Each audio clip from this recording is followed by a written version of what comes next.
This has been really exciting to hear about everyone's work. So I'm excited to share. I am a writer and a cultural worker, and founded this organization called Create Forward, where I deliver creative strategies for social change. I work with a range of organizations around the country, but at my core, I am a storyteller, and so I'm going to start with telling you all my own story. In high school, I was an All-American in track and field with dreams of running in the 2000 Olympics. This is my team. We had just won the indoor national championships. We had broke a relay record, a record that stood for about 10 years. I was also ranked third in the country in the half mile. And that got me a full track scholarship to the University of Texas, which was like the #1 ranked program in the country at that time in 1988. And so I was on my way to achieving my dream of being an Olympic athlete. But a year later, I had dropped out of school.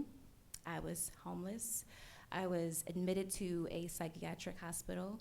And it's unclear, how does a promising young athlete, one of the best in the country, fall so quickly and so epically? To understand that, we'd have to take a trip back to the 1980s, right, when America was on its way to breaking some records of its own and becoming the #1 jailer in the world. To do so, the U.S. had to launch the war on drugs, right? So in 1986, President Reagan signed into law the first of 2 anti-drug acts, and about 9 months later, my parents and I would really understand the consequences of that, right? This is Reagan signing that first drug act. I actually used to live down the hall from Charles Rangel, so it's interesting to see him there. We never got to talk about what happened here, but on May 6, 1987, on my 7th birthday, my parents decided to take a fateful trip to Florida. Their addiction to drugs had already cost them jobs, homes, relationships, and drug trafficking would be another step down a very dark path we might never recover from. They told me that we were going to Disney World, but we were riding in this beat-up cargo van. It was empty in the back. I had sat in the passenger seat. The only luggage was my dad's suit jacket, and one pocket was a large stack of cash, and the other drugs. We never made it to Florida. We were pulled over on the interstate and arrested. I was patted down along with my Cabbage Patch doll, and my mother and I were put into a holding cell together. When you're in jail, so much time passes in this very dark, closed space that you don't know how long you've been there or when you'll get out. I spent my 7th birthday in a jail cell with my mother. Neither of us was a threat to public safety.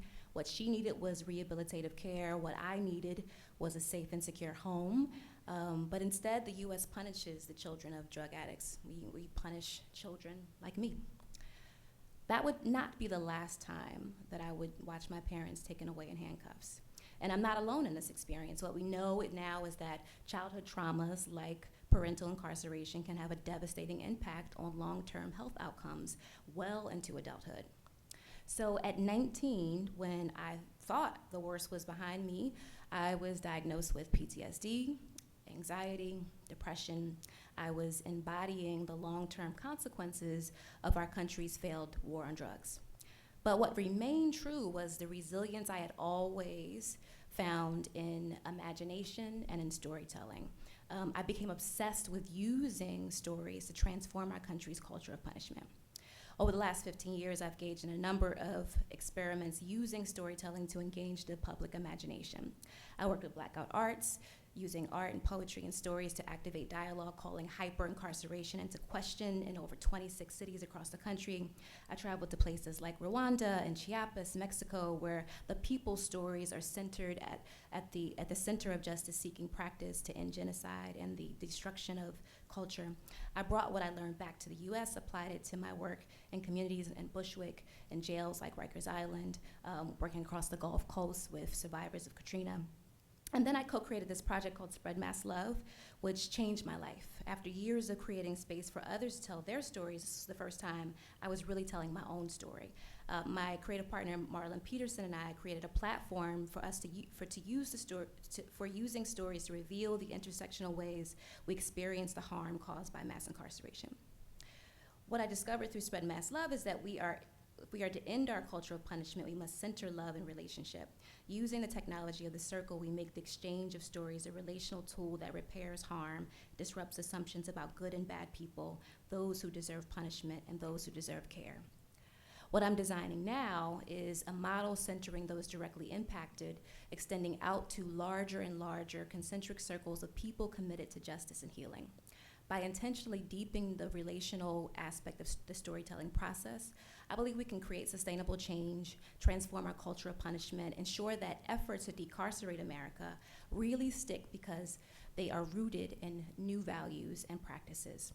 So here's my mission. I plan to bring this dialogic model of storytelling to about 20 cities over the next 2 years with really incredible national partners, Just Leadership USA, the States of Incarceration exhibit through the Humanities Action Lab, a public memory project, and train over 1,000 people directly impacted. This is a design challenge of a lifetime for me. How might we design generative, layered, and concentric circles of storytelling to create cultural change? Does the exchange of stories generate the agency necessary to shift the culture of punishment? Can we clear the stubborn and tangled roots of punishment culture before they strangle us all? I have to believe it's possible. I have to because that's my nephew. And for his sake, I need to make sure that that flag on his hoodie little back becomes a symbol of opportunity and not a straitjacket strangling his potential, guaranteeing his entry into a prison cell.